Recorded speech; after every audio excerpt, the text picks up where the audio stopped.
Assalamualaikum warahmatullahi wabarakatuh. Alhamdulillahirabbil alamin, nahmaduhu wa nasta'inuhu wa nastaghfiruh wa na'udzu min shururi anfusina wa min sayyiati a'malina. Asyhadu an la ilaha illallah wahdahu la syarika lah wa asyhadu anna Muhammadan 'abduhu wa rasuluh la nabiyya ba'dah. Alhamdulillah, segala puji bagi Allah Subhanahu wa taala yang pada pagi hari ini dengan izin Allah Subhanahu wa taala kita bisa hadir di Masjid Muhtadin ini. Semoga Allah Subhanahu wa taala tetap memberikan rahmat kepada kita, memberikan kasih sayang yang sempurna dan senantiasa memberikan pertolongan kita sehingga kita tidak hanya bertemu di dunia tapi juga nanti di jannahnya.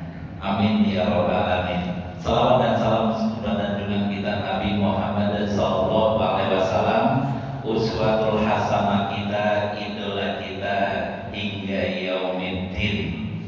Bapak Ibu saudara yang dirahmati Allah Subhanahu wa taala, cita-cita menjadi tamu Allah itu tentu ada pada diri setiap seorang muslim.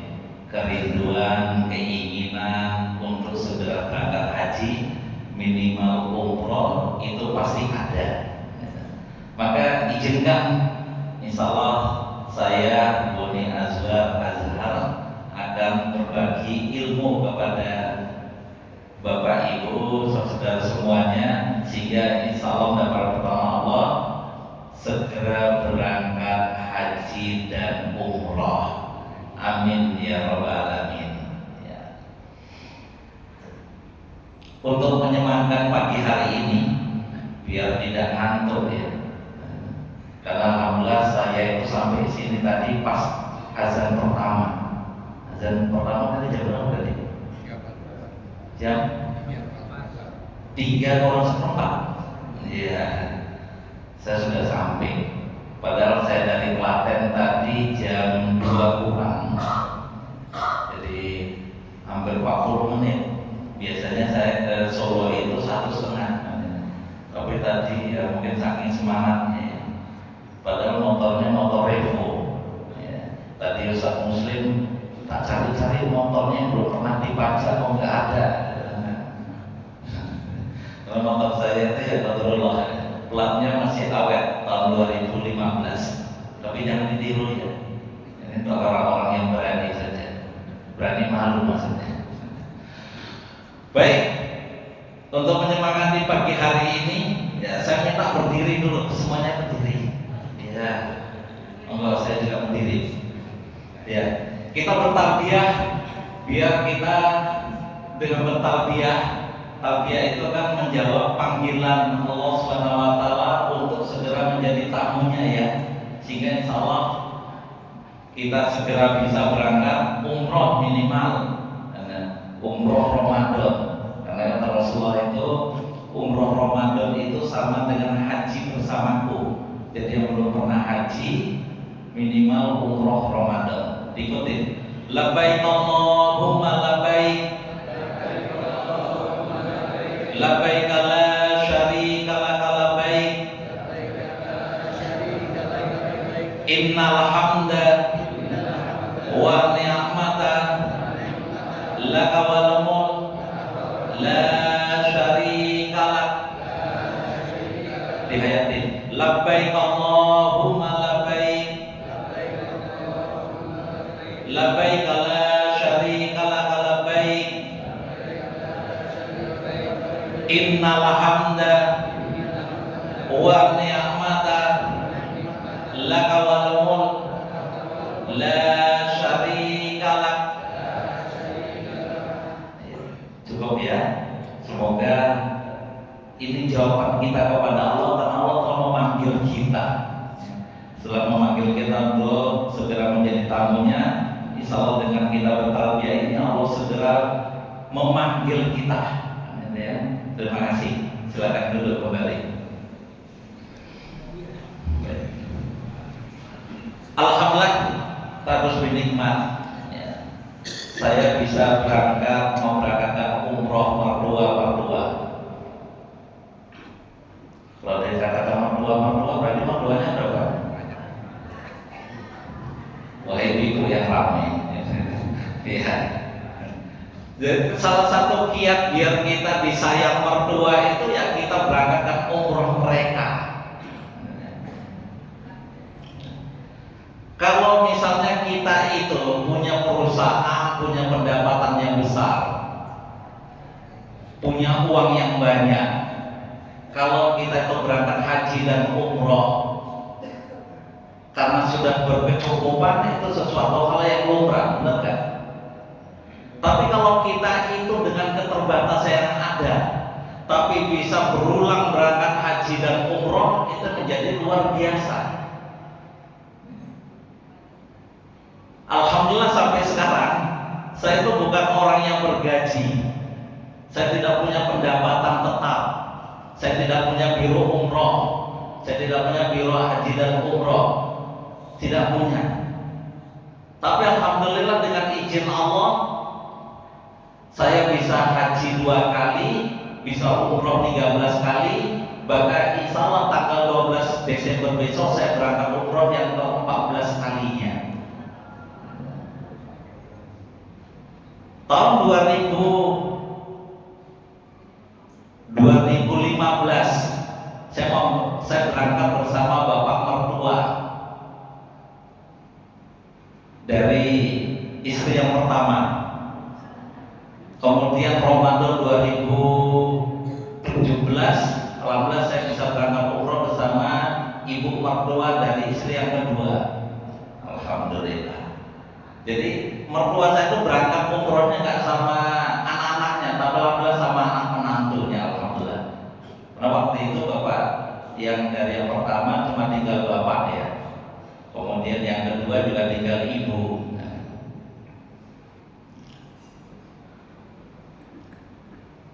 Hasil pengalaman kita selama ini mengedukasi, menuntun teman-teman untuk bisa memampukan dirinya, alhamdulillah saya bukukan dalam sebuah buku judulnya 7 Langkah Cepat Mudah Berangkat Haji dan Umroh.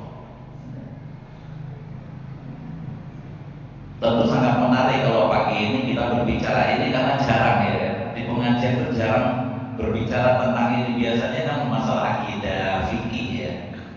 Tapi luar biasa pagi hari ini Takmir Masjid melalui Ustaz Yusuf Muslim, beliau senior saya di Turki, mengundang saya untuk mengisi. Perkenalkan dulu, nama saya Boni Azwar. Di belakangnya ada Azhar karena mengambil nama bapak saya. Karena waktu itu ketika buat paspor ada 3 suku kata. Berarti ya, yang terakhir saya kasih nama bapak saya. Nama asli saya Boni Azwar. Jadi kalau dibuka di Google itu yang namanya Boni Azwar, alhamdulillah baru saya. Di Google banyak beritanya, tapi selama ini yang dikenal itu kan beritanya tentang laskar ya. Memang saya termasuk laskar. Kadang kalau nggak ada yang lain, saya jadi orator ya, karena di Solo dan sebagainya. Saya termasuk laskar dari Majelis Mujahidin. Bapak Ibu yang dirahmati Allah Subhanahu wa Ta'ala, kembali kepada tema bagaimana agar kita itu bisa segera berangkat haji minimal umroh. Bagaimana caranya? Tentu perlu kiat-kiat. Kalau di buku saya ini langkahnya ya. Kalau orang yang sudah punya uang, berkecukupan, bisa berangkat haji dan umroh, berarti dia hanya cukup 1 langkah saja. Dia sudah punya uang, 1 langkah menuju biro, daftar, berangkat kan gitu. Tapi bagi orang-orang yang seperti saya yang tidak punya gaji tetap ya, tapi nekat, punya keluarga 2, punya anak 5, nekat. Bagi orang-orang seperti saya ini cukup 7 langkah saja agar kita bisa segera berangkat haji dan umroh.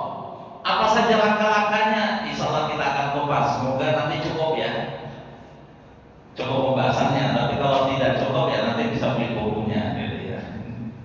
Karena ilmu itu harus diikat. Langkah pertama agar kita bisa berangkat umroh dan haji, langkah pertama adalah yakin dan berprasangka baik kepada Allah. Langkah pertama itu dulu, yakin. Kebanyakan orang ketika kita ajak, ayo Pak Bu berangkat umroh, minimal berangkat umroh lah. Kalau haji antriannya Jawa Tengah rata-rata 35 tahun. Nah ini baru wacana saja, nanti ke depan pemerintah akan memangkas antrian haji jadi 26 tahun semua daerah. Kalau sekarang kan jomblang. Jawa Tengah itu 35 tahun untuk berangkat haji rata-rata ya, tapi tergantung nanti ada kabupaten. Paling cepat kabupaten di Jawa Tengah bisa berangkat haji itu dengan sistem yang sebelumnya paling cepat 32 tahun. Sulawesi sudah sampai 45 tahun antrian hajinya. Jika kalau kita mengukur kepada diri kita, antri 35 tahun lagi itu kalau daftarnya sekarang ya. Apa mesti itu kira-kira 35 tahun lagi? Walau apa kalau masih itu apa dikira sesehat sekarang ya tidak. Coba kadang-kadang kebanyakan orang pikirnya, wah saya daftar haji aja dulu Pak Ustaz. Gak apa-apa, antrian panjang gak apa-apa, yang penting sudah daftar. Nanti masalah mati sebelum berangkat ya gak apa-apa, ini sudah daftar dulu ya. Berarti banyak yang perlu diluruskan ya. Ketika orang kita ajak untuk berangkat umroh dan haji, selalu omongannya macam-macam. Uangnya dari mana? Apa mungkin saya bisa berangkat? Kan gitu ya. Ketika istri saya ajak berangkat umroh waktu itu tahun 2013, ya gitu jawabannya sama. Uangnya dari mana? Langsung saya marahin. Kamu tuh seperti orang gak beriman aja. Pertanyaan, jawabannya kok seperti itu. Kamu kan orang beriman mengatakan, wah duitnya dari mana? Kamu kan orang beriman itu, benar gak? Orang beriman itu wajib yakin bahwa pertolongan Allah itu ada. Coba dibuka surat At-Tolak, surat ke-62 ya, 65, surat At-Tolak, di akhir ayat kedua dan ayat ketiga.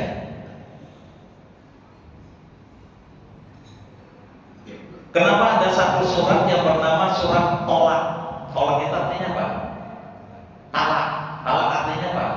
Cerai. Kenapa ada satu surat yang nama judulnya adalah surat cerai?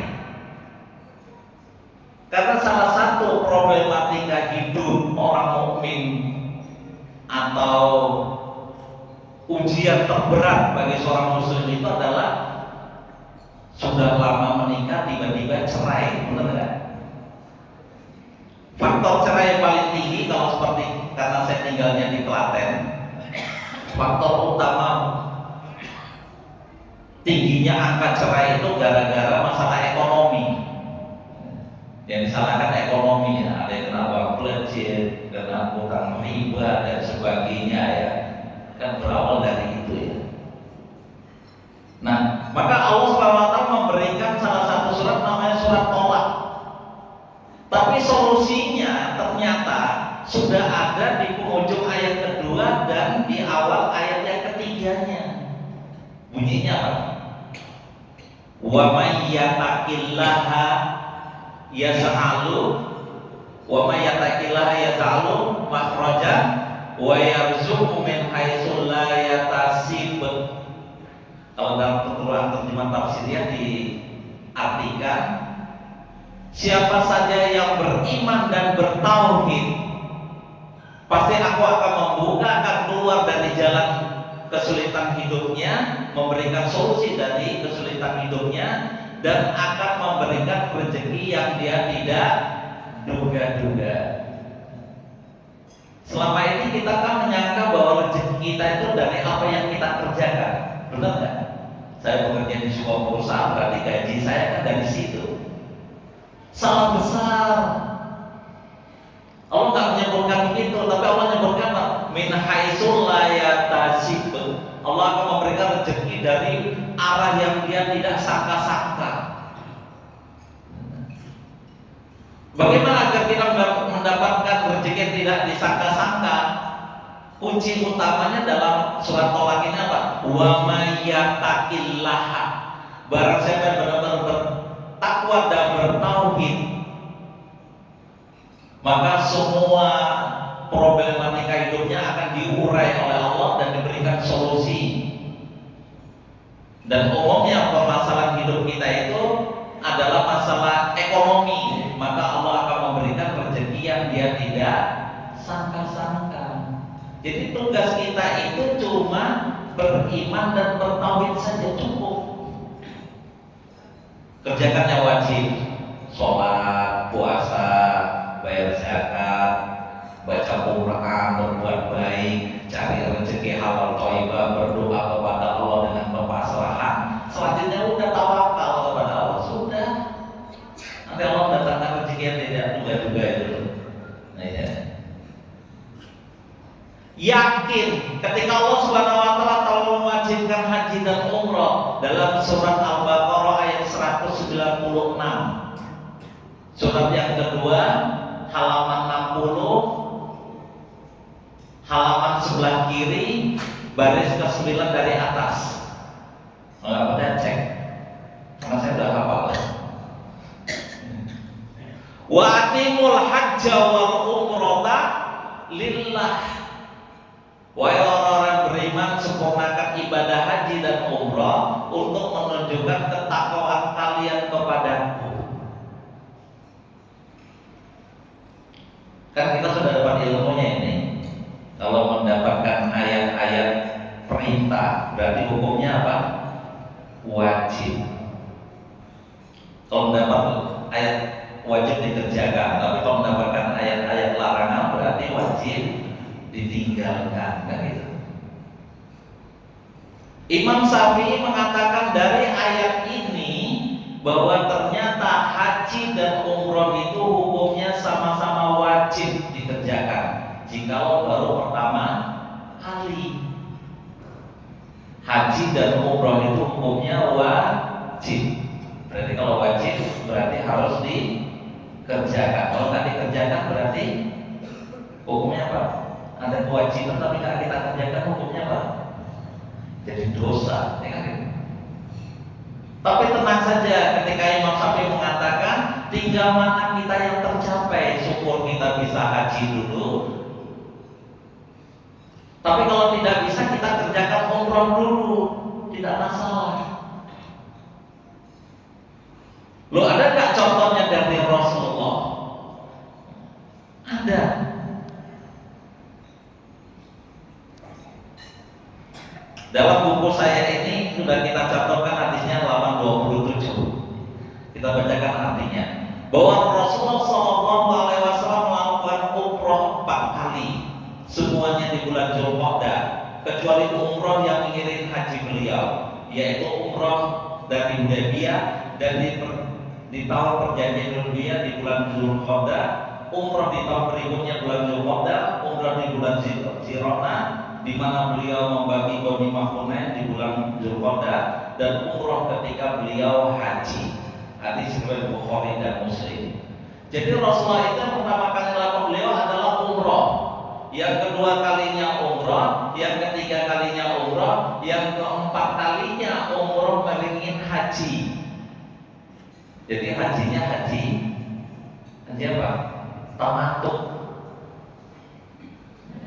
Karena Rasulullah berada di Madinah menuju ke Mekah, berarti ngambil miqatnya di Abyar Ali atau Bir Ali, Julhaifah, sebagaimana yang dilakukan oleh jamaah haji Indonesia kalau dia keberangkatan gelombang kedua. Gelombang yang pertama, maaf. Jadi Rasulullah itu sudah mencontoh pada kita umroh, baru umroh dan haji. Kenapa Rasulullah itu umroh dulu baru haji? Kan kita sudah ketahui bersama waktu itu Mekah masih dikuasai oleh orang kafir Quraisy, sehingga Rasulullah dan para sahabat ada perjanjian Hudaybiyah.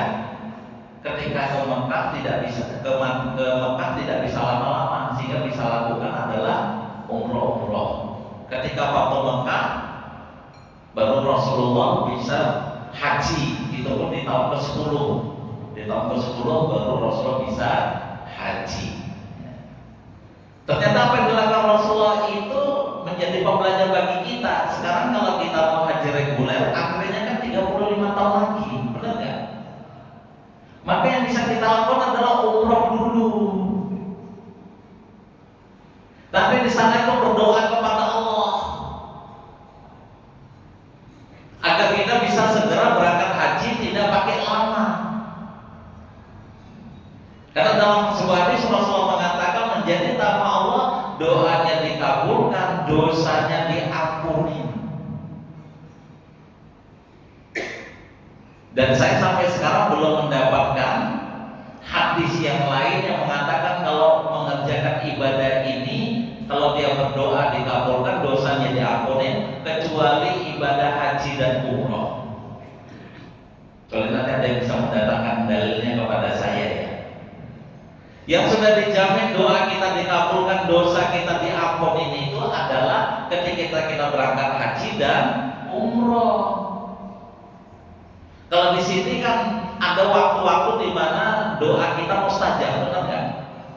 Di sepertiga malam, ketika duha, ya, ketika hujan turun, ketika antara azan dengan iqomah, ketika kita sujud, ketika kita berbuka puasa, itu kan waktu-waktu di mana doa kita mustajab, insya Allah. Tapi tempat-tempat di mana kita doa kita mustajab adanya di yang pertama di Madinah. Di Madinah cuma satu tempat yang mustajab, yaitu di Raudhah. Raudhah tidak luas. Ma baina hujrati wa mimbari Raudhah bi Raudhatillah, kata Rasulullah. Antara kamarku dan mimbarku itu ada Raudhah, taman surga. Kemudian tempat-tempat mustajab lainnya adanya di Mekah, di dalam Masjidil Haram, antara Hajar Aswad dengan pintu Ka'bah yang namanya Multazam, di belakang makam Ibrahim, di dalam Hijr Ismail, di bawah Taman Emas, antara Safa dan Marwah. Kemudian di luar kota Mekah, tapi masih daerah Mekah juga, yaitu di kalau kita melaksanakan haji di Arafah, di Muzdalifah, di Mina, kemudian di tempat lempar-lempar di Jamarot, di tempat kita melontarkan batu. Itu tempat-tempat yang mustajab. Kan kita ingin doa-doa kita dikabulkan. Kita kan tentu tidak ada orang yang tidak punya masalah, benar nggak? Ada nggak yang hari ini berani mengatakan saya tidak punya masalah Pak Ustaz, saya kasih hadiah? Ada yang berani mengatakan nggak punya masalah? Jangankan orang hidup seperti kita, orang mati juga punya masalah. Tahu nggak masalahnya orang mati? Enak-enak mati kena pelebaran jalan, enak-enak mati kena gusur karena pembuatan tol, benar nggak? Orang mati punya masalah, apalagi kita orang hidup. Dan namanya orang hidup itu tidak pernah punya selesai masalahnya. Karena banyak orang yang kita ajak, ayo kita berangkat umroh dan haji. Jawabannya apa? Nanti Pak Ustaz, anak saya masih kecil-kecil. Apa nanti dikira anaknya udah besar, kebutuhan hidupnya berkurang? Tambah. Ketika anaknya udah besar-besar, tunggu Pak Ustaz, tunggu anak saya menikah. Setelah anaknya menikah, tunggu Pak Ustaz, saya bantu bangunkan rumah. Setelah bangunkan rumah, sebentar Pak Ustaz, saya bantu untuk menyekolahkan cucu. Ketika mau berangkat sudah tua, tidak enak. Alhamdulillah saya dulu haji pertamanya usia 23 tahun, menjelang usia 24 tahun haji pertama. Kemudian ketika krisis moneter tahun 98-99, waktu itu dengan beberapa orang kita nekat berangkat sebelum Ramadan di 98 Desember. Kemudian sampai haji tahun 99, 44 bulanan kita ada di Saudi. Masih muda, masih kerja, belum ada beban. belum ada tanggungan, belum nikah, belum punya istri, belum punya anak.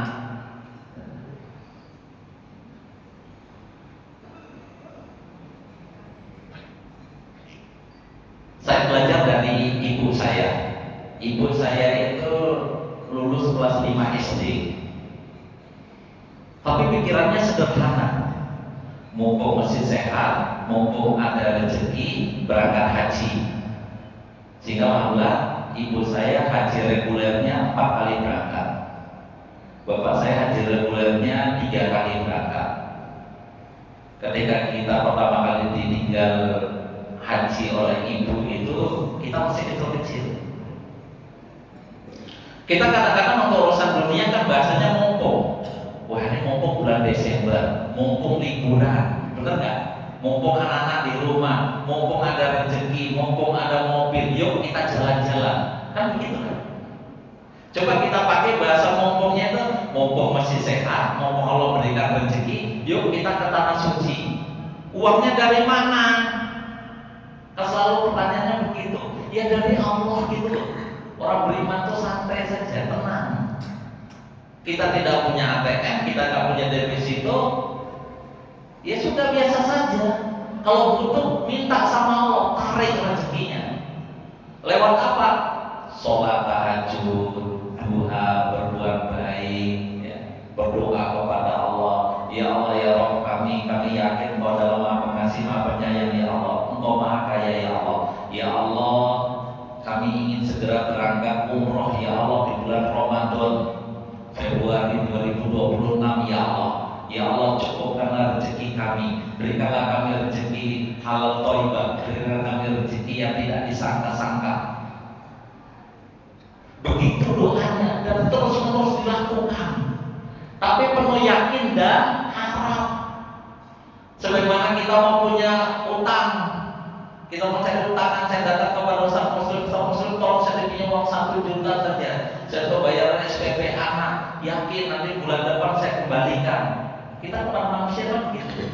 Pada Allah harus lebih daripada itu. Merengek di sepertiga malam, di waktu tahajud, di waktu sujud. Karena doa yang terbaik itu di waktu sujudnya. Habis sholat itu zikir yang terbaik. Tapi kalau berdoa yang terbaik itu ketika sujud, betul-betul kita menghambakan diri kepada Allah. Maka Rasulullah itu seringnya kan sujudnya lama ya. Itu Rasulullah berdoa lama waktu sujud. Minta kepada Allah. Karena kata Rasulullah, Allah itu malu kepada hambanya kalau yang dia minta terus-menerus tidak dikabulkan. Maka minta terus kepada Allah. Kalau bahasa mudanya itu gedor langit. Tapi tunjukkan kepada Allah bahwa kita pantas ditolong dengan cara apa? Ya, memantaskan diri ditolong oleh Allah itu bagaimana caranya? Ya sudah, apa yang menjadi kewajiban kita jalankan. Sebagaimana kalau kita mau mencari perhatian kepada ibu kita atau bapak kita rajin belajar, kita rajin membersihkan rumah. Kalau diperintah oleh orang tua kita manut. Sehingga apapun kita minta kepada orang tua kita dikasih, benar nggak? Alhamdulillah saya sejak kecil itu termasuk yang dipercaya oleh orang tua saya.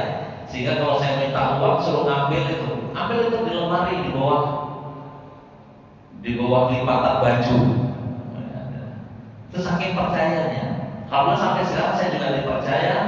Bapak ibu saya, alhamdulillah ikut saya sejak 2005 di Klaten. Saya itu akhirnya di Rantopola Simpang, Aceh Tamiang, yang sekarang heboh, benar nggak? Bencana ya. Saya lahir itu dulu di komplek Pertamina. Itu sempat terendam banjir ini waktu kemarin. Kemudian kita pindah ke Aceh Utara, komplek PT Arum, Batu Pak, Aceh Utara. Itu juga terendam. Ya. Tapi alhamdulillah kita sudah di Klaten, saya sejak 2001 ya. Bapak ibu saya alhamdulillah memilih ikut saya sejak 2005. Jadi saya Puja Kusuma, putra Jawa kelahiran Sumatera. Mantaskan diri kepada Allah. Kembali kepada langkah yakin kalau Allah sudah memanggil kita, pasti kita mampu. Pasti. Sebagaimana Allah mewajibkan kita sholat, puasa, mengeluarkan zakat, berbuat baik dan sebagainya, pasti kita mampu. Begitu juga berangkat haji dan umrah, kalau Allah sudah mewajibkan, yakinlah pasti kita mampu. Contohnya mana? Banyak sekali, ribuan orang sudah berangkat umrah yang mereka itu kalau kita lihat secara matematika, kita hitung secara matematika nggak mungkin bisa. Karena saya tinggal di Klaten, saya contohnya di Klaten. Tukang bubur naik haji depan RSI Klaten, tukang becak naik haji orang bayar, tukang tambal ban berangkat haji kota Klaten, parkir motor berangkat haji dan umroh ada 2 pasangan, satu di Klaten, satu lagi teman saya mantan preman di Ceper, bahkan dia umrohnya 2 kali. Jadi siapa sangka bahwa umroh dan haji itu bisa berangkat itu orang yang berkecukup apa tidak, tapi orang yang merasa cukup dan berusaha untuk mencukupkan.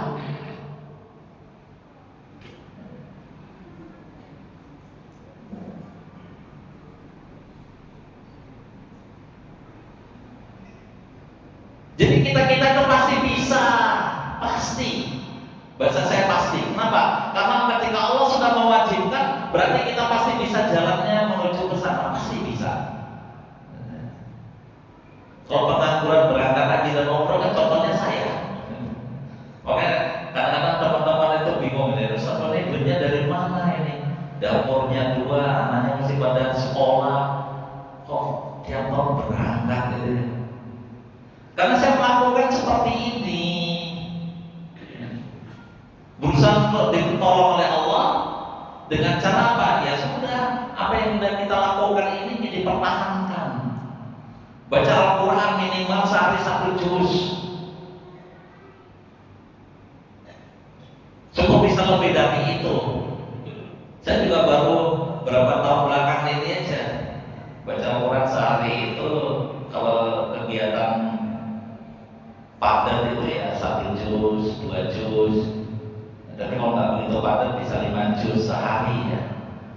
Sehingga kita ingin ditolong oleh Allah. Yakin dan berprasangka baik kepada Allah. Dalam sebuah diskusi Rasulullah mengatakan Allah itu sebagaimana prasangka hambanya. Maka kita harus berprasangka baik kepada Allah sehingga Allah juga melihat begitu. Tapi coba kita, ini ada teman akrab, selama ini sudah kayak saudara. Tiba-tiba kita dapat info bahwa dia itu di belakang kita membicarakan hal yang negatif terhadap diri kita. Walaupun belum tentu cerita tadi benar, tapi ketika kita mendapat kabar itu yang pertama kali kan ada rasa kecewa dulu. Walaupun belum tentu benar ya beritanya, benar nggak? Ini gimana sih? Saya anggap bestie, saya anggap teman akrab, udah kayak saudara, kok bisa-bisanya ngomong yang tidak baik di belakang saya. Ada rasa kecewa gitu. Begitu juga Allah Subhanahu wa taala, kalau kita bawa perasaan negatif kepada Allah, Allah juga kecewa. Pasti Allah itu juga kecewa kepada kita. Maka kita selalu berprasangka baik kepada Allah. Sebagaimana kita berprasangka baik kepada saudara-saudara muslim kita. Ini dulu yang dilakukan. Langkah pertama, yakin dan berprasangka baik. Kebanyakan orang kan juga duitnya dari mana? Umroh dan haji kan bagi orang yang mampu. Biasanya orang-orang seperti itu justru melemahkan dirinya, benar nggak? Umroh dan haji kan bagi orang yang mampu, Pak Ustaz. Itu kan yang melemahkan dirinya sendiri, benar? Maka kalau kita ikut di acara motivator ya, biasanya kalau motivator itu selalu mengatakan kita wajib bisa, saya pasti kaya, saya pasti sehat, saya pasti makmur, saya pasti kaya raya, saya pasti bahagia. Itu juga harus ditanamkan kepada kita. Rasulullah SAW kan bersabda, "Kullu ummati yadkhuluna jannah illa man aba." Semua umatku pasti masuk surga, kecuali yang tidak mau. Wa man aba ya Rasulullah, man ata'ani dakhala jannah wa man asa'ani faqad aba. Ya Rasulullah, saya memang tidak mau. Yang tidak mau itu orang yang tidak mengikuti tuntunanku, tidak mengikuti syariat Islam. Berarti masa depan kita kan cerah. Maka tidak boleh ada orang Islam itu yang mukanya tidak berseri-seri, ketemu dengan temannya mukanya cemberut, tidak tersenyum. Pada kata Rasulullah itu, tersenyum pada saudaramu adalah bagian dari saudara. Senyum, sapa, salam. Para sahabat itu dari jauh saja kata Assalamualaikum warahmatullahi wabarakatuh dari jauh. Di Arab juga begitu. Sering kita perhatikan orang-orang Arab itu kalau ketemu temannya dari jauh udah mengucapkan salam dari jauh dulu, sampai mengangkat tangannya begini. Jadi orang Islam itu wajib merasa harus punya optimis yang tinggi, jangan pesimis. Pasti mendapatkan pertolongan Allah. Sehingga kalau sekedar ukuran nanti pasti mampu. Langkah kedua, setelah kita yakin dan berasa baik kepada Allah, adalah yang kedua. Kenapa masih banyak yang belum bisa berangkat haji dan umroh? Karena belum tahu manfaat haji dan umroh itu apa. Maka perdalamin dulu sehingga jadi semangat. Kenapa kita alhamdulillah rajin sholat? Kenapa kita rajin baca Quran? Kenapa kita rajin tahajud, duha, sodako dan sebagainya? Karena kita tahu manfaatnya. Tapi kalau kita tahu manfaat umroh dan haji, Anda akan berjuang tiap tahun berangkat.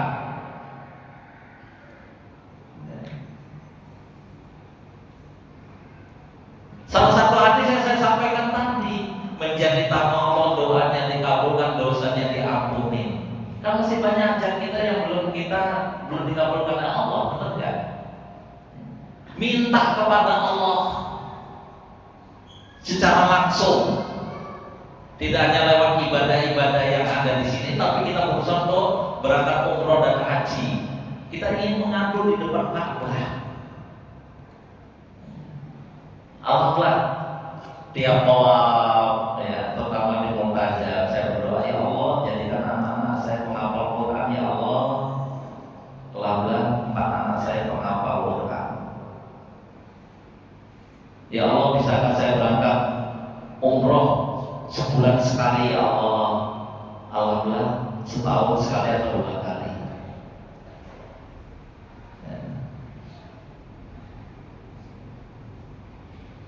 Dalam hadis yang lain Rasulullah mengatakan Allah Subhanahu wa taala menurunkan 120 rahmat di atas Ka'bah. 60 rahmatnya untuk orang yang tawaf melihat Ka'bah, 40 rahmatnya untuk orang yang sholat di depan Ka'bah, 20 rahmatnya orang yang melihat Ka'bah. Dapat 120 rahmat. Kalau di sini kita dapat 1 rahmat Allah, perjuangannya berat. Tapi kalau di sana sekali sholat di Masjid Nabawi sama dengan 1000 kali sholat di masjid kita ini.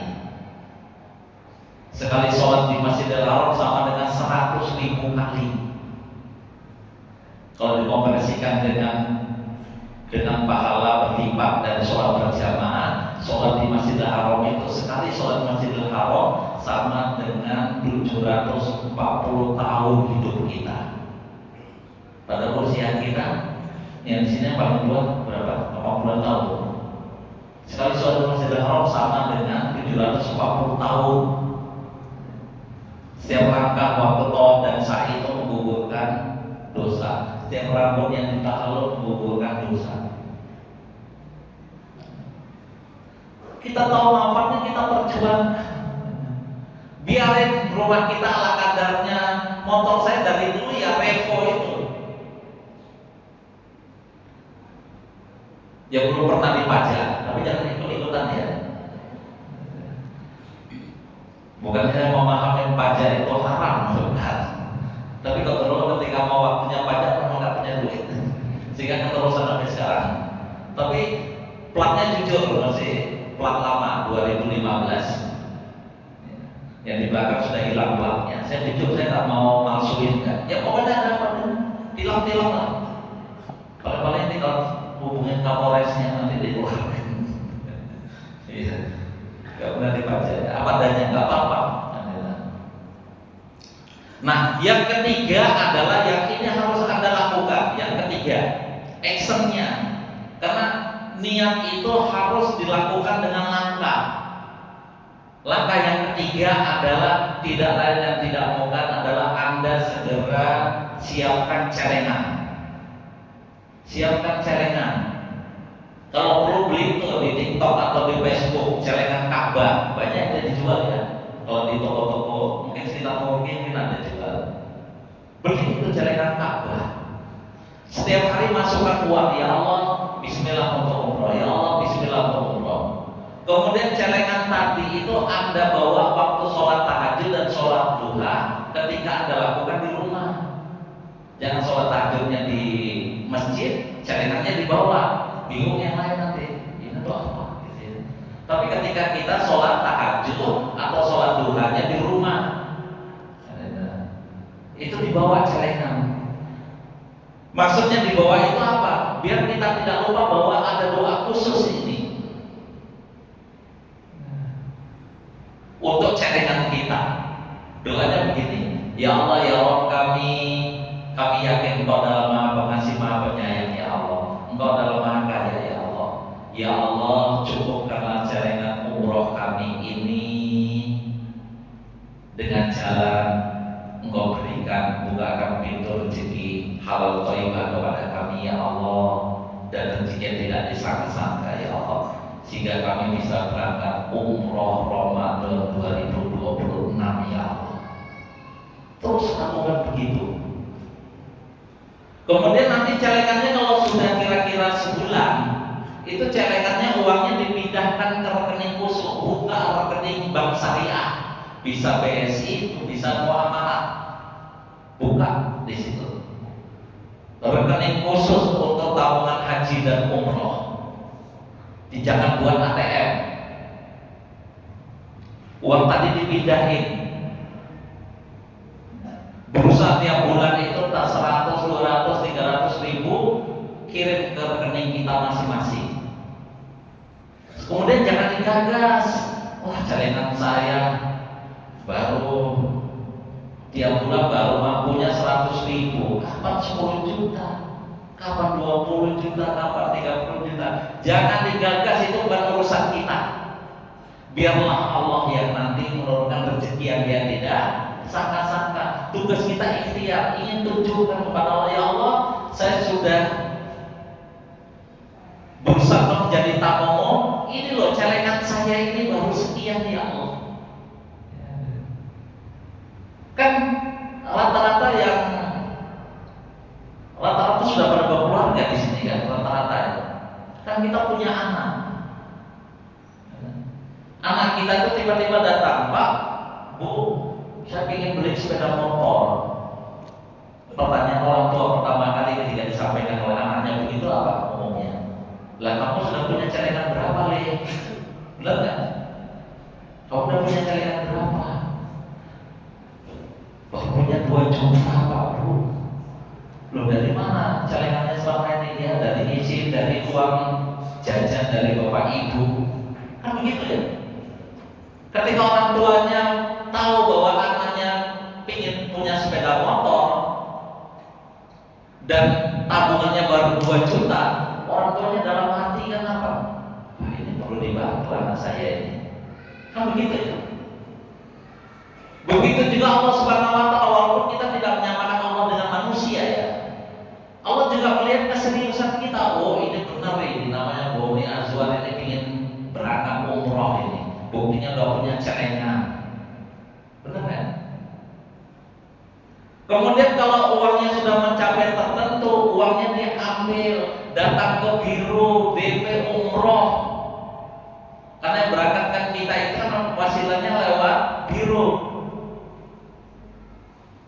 Mandiri juga bisa, tapi resiko. Resiko udahlah pakai biro. Selisih sedikit aja tapi aman nyaman.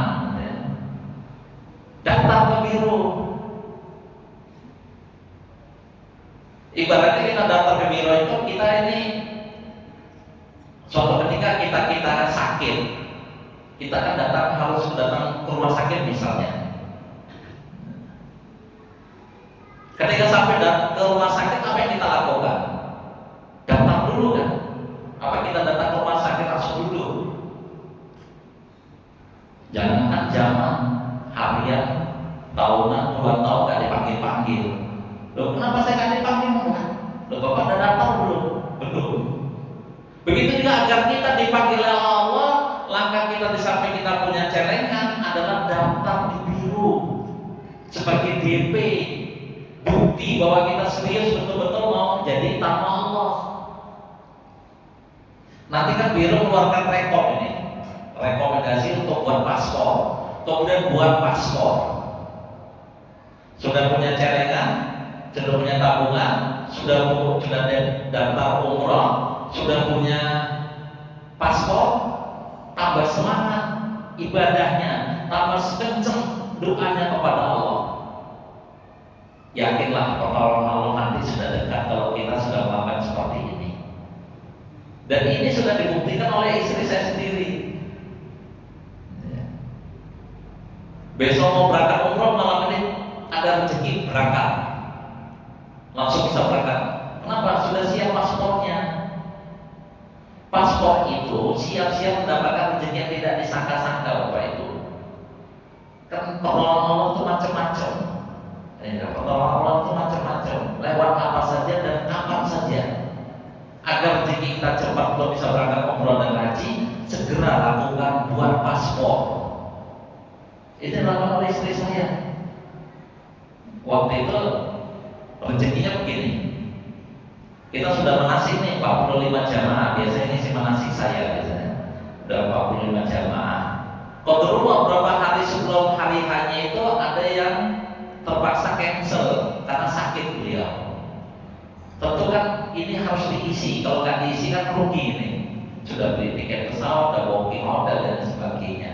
Sehingga beliau menawarkan siapa yang punya jamaah ingin berangkat, kita berangkatkan dulu.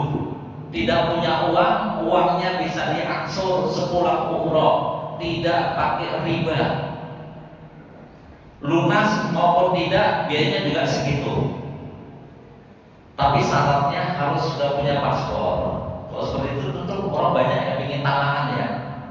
Tapi saya sarankan jangan talangan riba ya. Jangan. Kalau mau akadnya merubah saja jual beli. Kalau mau yang mau umroh dengan talangan itu ambillah akadnya murabah jual beli. Jangan mudharabah. Enggak pantas mudharabah. Mudharabah itu kalau untuk usaha untuk ibadah loh. Waktu itu saya sampaikan, ini sebenarnya udah punya paspor 4 tahun yang lalu. Ya udah Ustaz, bawa sini istrinya. Saya datang, cukup tanda tangan. Dibayar setelah umroh dicicil semampunya. Alhamdulillah langsung berangkat. Dan banyak kisah seperti itu. Ya. Maka sudah mulailah nabung, ya kan?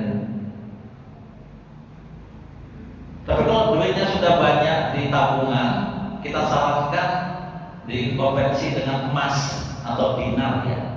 Karena kalau kita nabung rupiah itu inflasi, makin lama nilainya berkurang, betul nggak? Nilainya berkurang. Ya. Lebih kalau duitnya banyak dibelikan emas, ditabung dengan emas atau dinar atau dirham.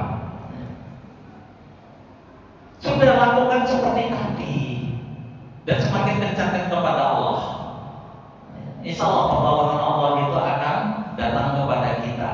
Yakin ya. Jadi yang pertama tadi apa? Yakin.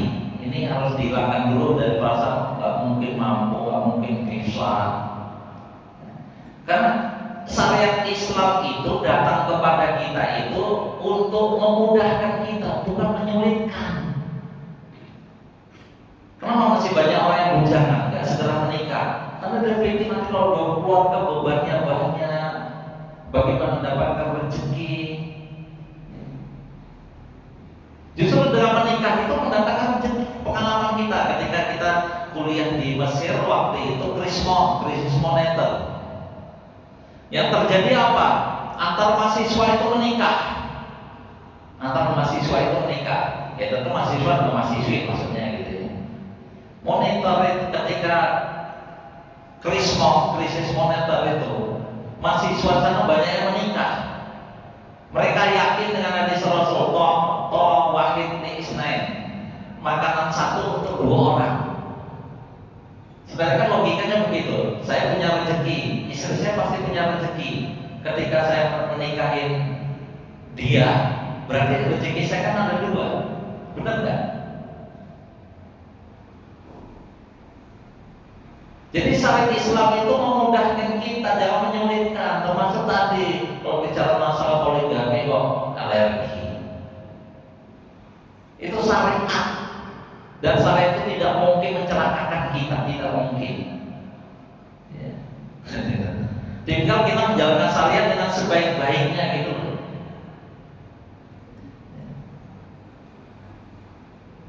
Yakin, termasuk syariat amar ma'ruf nahi mungkar.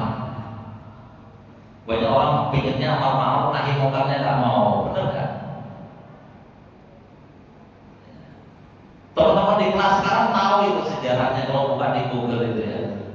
Saya pernah dikeroyok 100-an preman. Alhamdulillah masih hidup. Rumah saya pernah diserbu oleh preman khusus, 25 preman khusus. Alhamdulillah masih hidup. Iya. Saya punya keluarga 2, anak-anak masih butuh biaya. Alhamdulillah. Saya bukan penceramah yang punya jadwal penuh, tidak. Saya itu ngisi ceramah seperti ini ya sebulan sekali, syukur ada. Karena masih banyak yang ngerti saya laskar, banyak yang berani undang. Tapi alhamdulillah ada saja rezeki yang Allah berikan kepada kita asal kita yakin. Maka sekedar umrah dan haji itu pasti bisa, pasti bisa. Umrah dan haji itu ingin menunjukkan ketakwaan kita kepada Allah. Wa atimul hajja wal umrata lillah, terakhirnya lillah. Kita ingin menunjukkan syukurnya dan terima kasih kepada Allah. Ibarat misalnya bapak-bapak yang bekerja di sebuah perusahaan, ketika ada undangan sawalan, berusaha hadir apa tidak? Pasti berusaha hadir kan? Kalau qadarullah waktu itu ada acara yang bersama yang penting sehingga tidak bisa datang, ada gejolak dalam hati kan? Waduh, saya nggak bisa hadir. Nanti kalau di absen nggak ada nama saya, teman-teman saya pasti mencemooh saya. Kamu tuh diundang sawalan setahun sekali oleh perusahaan aja nggak mau. Padahal perusahaan itu memberikan rezeki kepada saya berapa banyak sih? Kalau kita bekerja di sebuah perusahaan misalnya gaji kita 3 juta atau 5 juta lah, dalam setahun gaji kita berapa? Dibandingkan yang Allah berikan kepada kita rezeki kita selama ini loh. Kita bisa bangun pagi, kita bisa sholat, kita sehat sekarang ini, berapa bisa dinilai kan? Padahal kalau kita sakit gigi aja, gigi kita dicabut biayanya berapa biasanya? 300-an ribu. Sudah giginya dicabut, hilang gigi, sakit, bayar lagi. Nah, Allah SWT memberikan rezeki kepada kita ini nggak bisa dinilai. Kita baru bisa merasakan nikmatnya sehat ketika kita sakit. Kita baru bisa menikmatkan soto yang segar ketika kita kelaparan. Benar nggak? Kita bisa nikmatnya bernapas ketika kita pilek. Kita baru bisa menikmati nikmatnya sehat mata ketika mata kita sakit. Benar nggak? Maka menunjukkan syukur kita dan berterima kasih kepada kita, berangkat haji dan umroh, minimal umroh setahun sekali kalau bahasa saya, minimal umroh setahun sekali, karena setahun itu rezeki Allah berikan pada kita nggak ternilai. Kenapa sih banyak orang ketika diajak umroh dan haji selalu pertanyaannya biayanya berapa? Biayanya berapa? Umroh dan haji itu gratis. Percaya apa tidak? Haji dan umroh itu gratis. Loh, itu angkanya itu Pak Ustaz, itu kan fasilitas untuk menunjuk ke sana, tentu ada biaya, benar nggak? Kalau umroh hajinya gratis, maka ada teman-teman yang nanya, Ustaz, saya pinginnya yang biayanya murah, nggak apa-apa. Sama saya bisa 1 juta, bisa umroh, tapi saya tunggu di Mekah. Oh, enak sekali. Karena biaya umroh dan haji itu kan yang terbesar biayanya apa? Pesawat. Ya. Kalau Anda anak Pak Mulyono ya bisa nebeng pesawat. Benar kan? Biaya kita itu kan untuk biaya pesawat, untuk biaya hotel, biaya makan, benar? Kalau ibadahnya gratis, iya gratis. Saking wajibnya haji dan umroh itu, Allah telah memerintahkan kepada Nabi Ibrahim untuk menyampaikan kepada semua orang beriman untuk segera berangkat haji dan umroh. Dalilnya apa? Surat Al-Hajj, surat Haji ayat 27. Coba dibuka.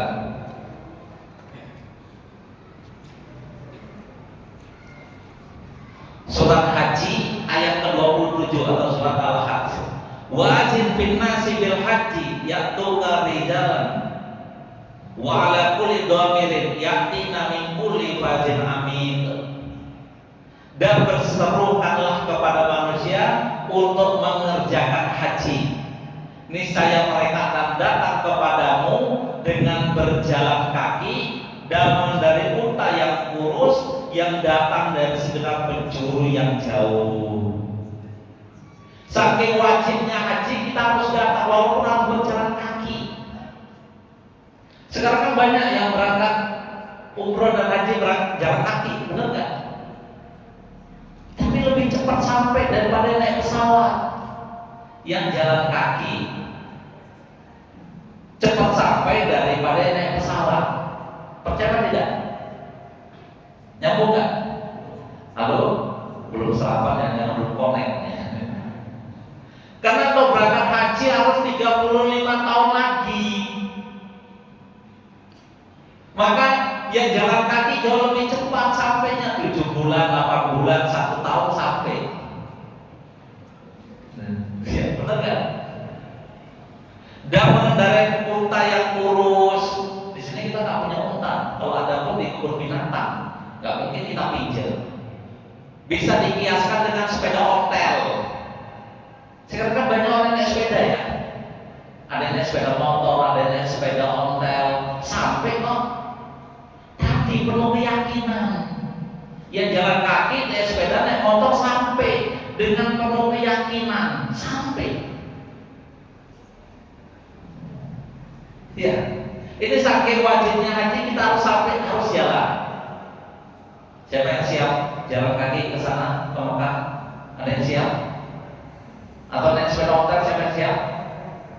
Oh, saya nggak siap, saya nggak mau nyusah-nyusahin ya. Jangan sekarang ada pesawat. Tapi beli tiketnya bagaimana Pak Ustadz? Ya minta sama Allah gitu loh. Ya. Nyatanya alhamdulillah saya bisa. Tahun ini alhamdulillah saya bisa 2 kali insyaallah. Kemarin Januari berangkat, sekarang Desember insyaallah berangkat. Ya.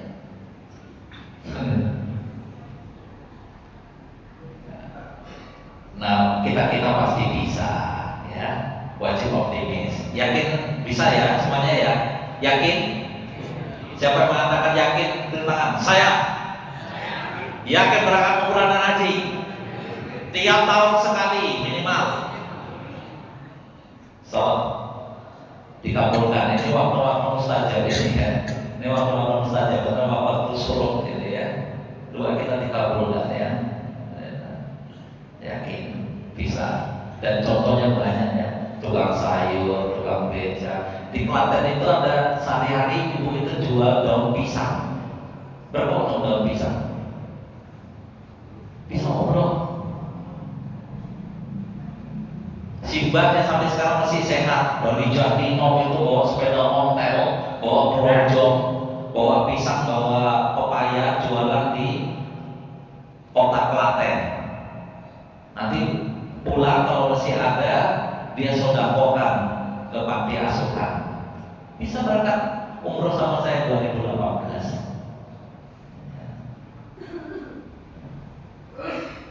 Dan umroh tadi bukan ibadah orang yang tua, bukan. Karena umroh tadi itu perlu fisik.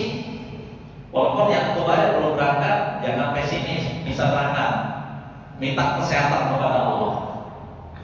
Tadi bahasa mumpung sehat tadi ya. Dulu waktu saya masih usia 24 tahun, 25, itu keliling Masjidil Haram, Masjid Nabawi, cari maktab-maktab haji reguler itu. Hafal, tahu. Sehingga kalau ada yang minta tolong, yang nyasar, maktabnya berapa? Oh, maktabnya sana di Azizia, maktab nomor sekian, ayo saya antar. Wah. Tapi kalau sekarang sudah ya, kekuatan fisik sudah berkurang. Kemudian minta kepada Allah umroh dan haji dengan fasilitas istimewa. Minta kepada Allah, ya Allah, Indonesia berangkat haji dan umroh, gak ada sekedar itu, ya Allah, berikanlah saya fasilitas dan biaya yang terbaik sehingga nanti saya ibadah di sana itu nyaman. Ya kembali lagi ya, karena kita itu pelit ketika ditawar umroh haji, carinya yang murah berapa Pak Ustaz?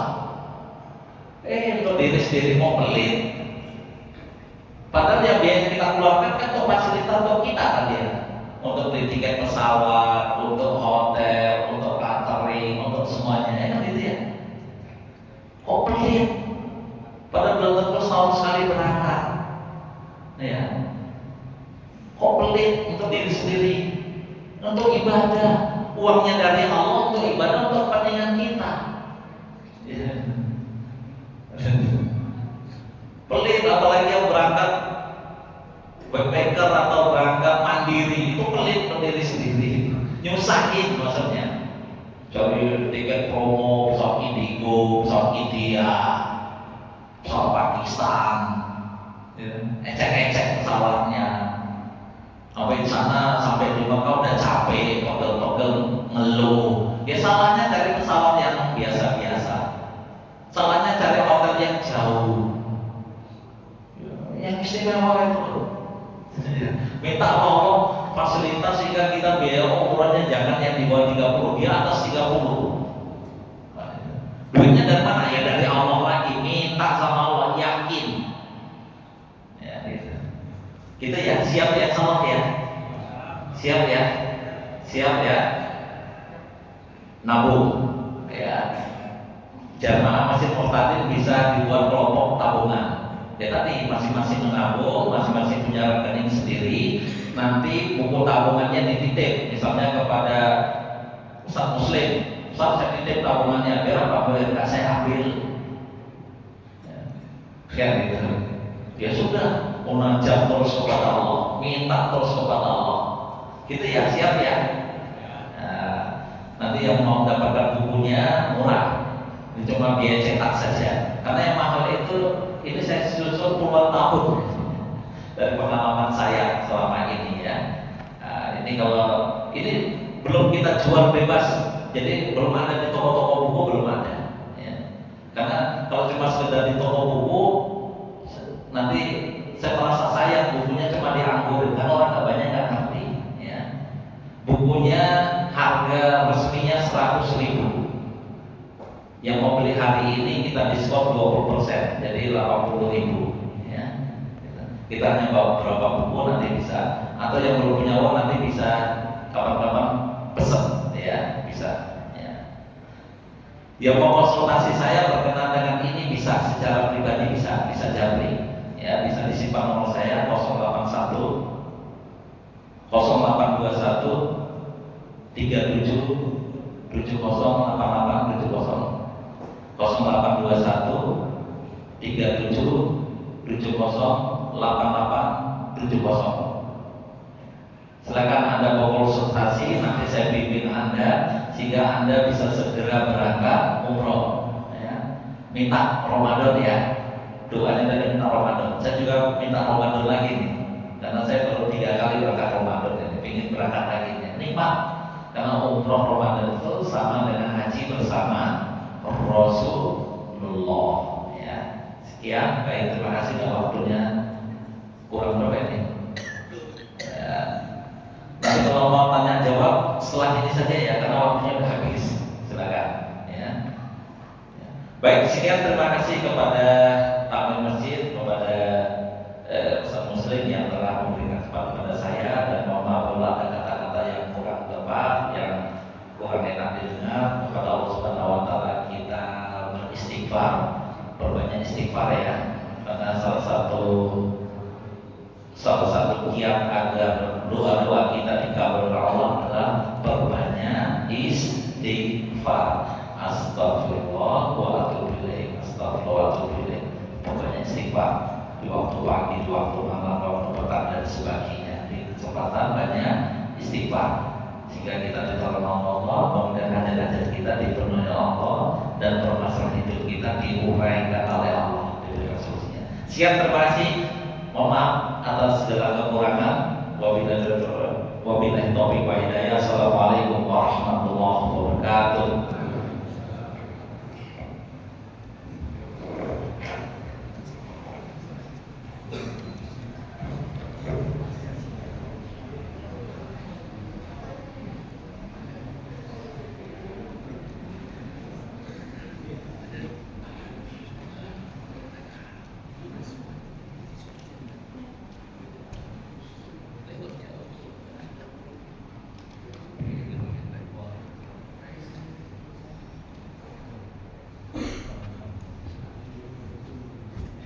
Ini mati ini. Udah mati tadi.